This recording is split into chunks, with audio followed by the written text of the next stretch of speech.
म्हणलं सगळ्यांकडे आहे. मुंगी सगळ्यांकडे आहे का? तुझ्याकडून ठेवली का तुम्ही? सांगा. कितीही चालली तरी जमत नाही.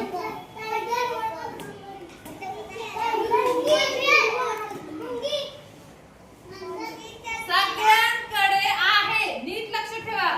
आता सध्या ते सगळ्यांकडे आहे. पाय दमतात तू. डोंगर चढली तू. काय चढली डोंगर पाय. जास्त चालली. मेंदू पण थकतो. जास्त तू ते पण अभ्यास केला की दमतो ना. झोपावंच वाटतं. मेंदू कसा असेल? प्रिया रणवीर चप्पल. Very good. टाळ्या वाजवा रणवीरसाठी. तुमच्या पायात कशी चप्पल घातली आहे? किती चालले? चप्पल म्हणते का दमले ग मी. मला पास ना चालायचं. चप्पल म्हणते का असं? नाही. आपले पाय चालतात. चप्पल जमते का?